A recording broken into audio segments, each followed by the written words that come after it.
আমার শ্বশুর বাড়ি আর বাবার বাড়ির দুই পরিবারের মেলবন্ধনে একটা পিকনিকের আয়োজন করা হয়েছিল গত বছর। তো এই বছর সেই ভিডিওটা শেয়ার করছি। সো হ্যালো এভরিওয়ান, আমি মৌসুমি আর একটা নতুন ভিডিওতে সকলকে অনেক অনেক স্বাগতম। তো আজকে 1 জানুয়ারি, সবাইকে জানাই হ্যাপি নিউ ইয়ার। যে জায়গায় এই পিকনিকটা হয়েছিল সেটা ছিল আমার বাবার বাড়ি বালিয়ার পাশের একটা জায়গা, ব্যাসপুর।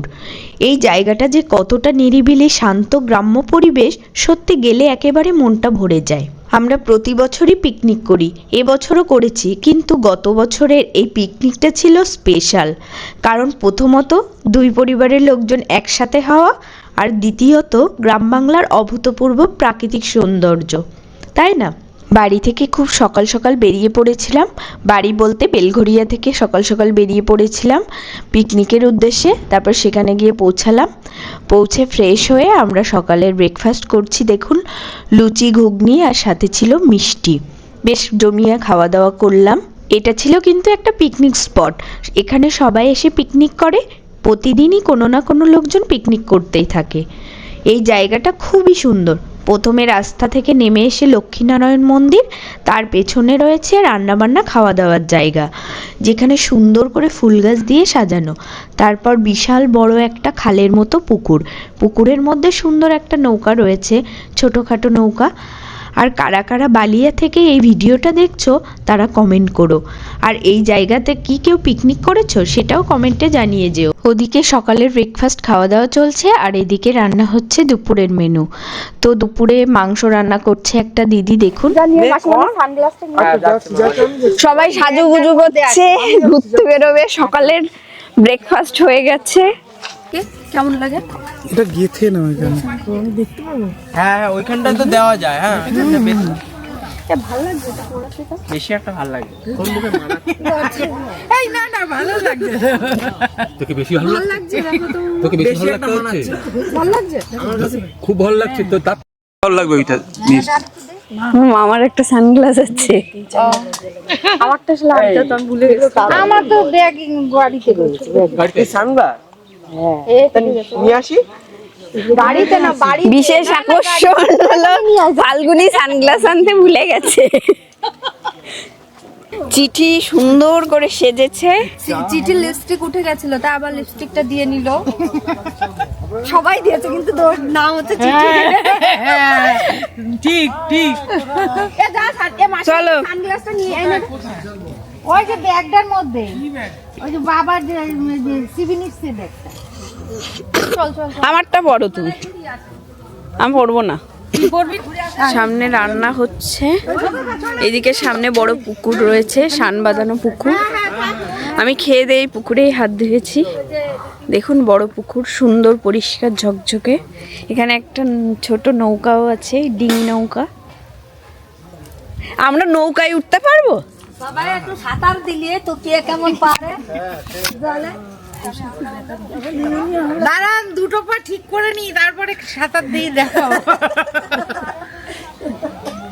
সকালে ব্রেকফাস্টের পর আমরা বেরোবো, এই সামনের দিকে একটু ঘুরে দেখবো পুকুরের সাইডটাতে। দেখুন জায়গাটা কত নিরিবিলি শান্ত পরিবেশ, সত্যিই খুব ভালো লাগছিল। সারি দিয়ে নারকেল গাছ রয়েছে। এরপর আপনারা দেখতে পাবেন আমরা পুকুরে নৌকায় করে ঘুরে বেড়াচ্ছি। পুকুরটা সুন্দর শুয়ে আছে। চিঠি মাম্মাম কিছু বলতে চাও? বলো, সকালে কি খেয়েছিস বল? লুচি আর তরকারি। চল, এ আমাদের ছাদে যা লাগানো তাই বড় গাছ মনে হয়। ফণি মনসা? ও, ফণি মনসাই তো ফলে। এটা হলো ফণি মনসা গাছ। আমাদের ছাদে আছে এরকম ফুল, কিন্তু ছোট। ও, এটা ফণি মনসা গাছ। হ্যাঁ, কে কে বলতে পারবে এটা কি গাছ? বলো। বৌদিকে পুরো নায়িকার মতো লাগছে। সামনে কচুরিপানা রয়েছে জলের উপর। হ্যাঁ, এনেছি তো। চিঠি মাম্মাম দৌড়ে আসছে। এখানে জল আছে না মামা?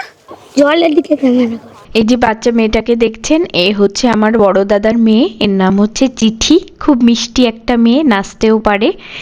আর আমরা যাচ্ছি দেখুন এই কচুরিপানা ভরা বিলের মধ্যে। চিঠি দৌড়াদৌড়ি করছে, খেলছে।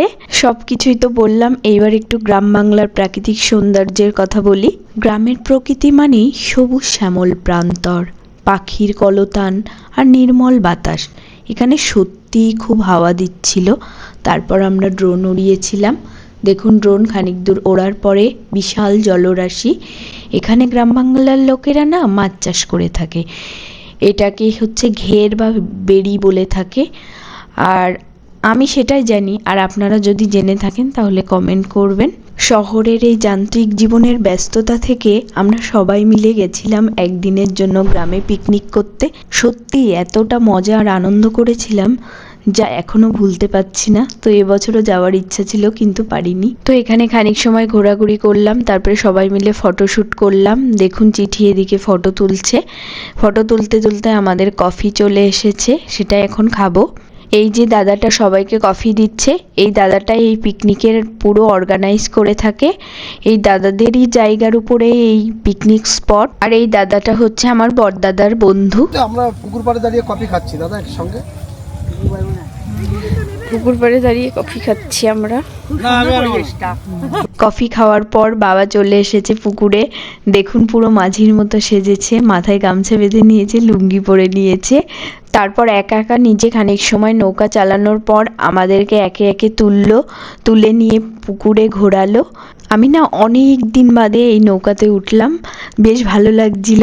আর পিকনিকের আকর্ষণটা বেশি বেড়ে গেছিল এই নৌকা থাকার কারণে।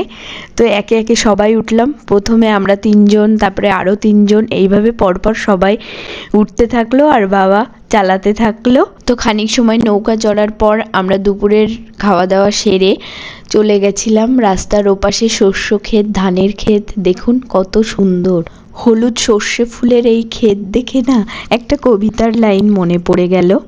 মাঠ ভরেছে হলুদ ফুলে, শীতকাল ভালোবাসি, সকালবেলায় হিমকুয়াশায় সর্ষে ফুলের হাসি।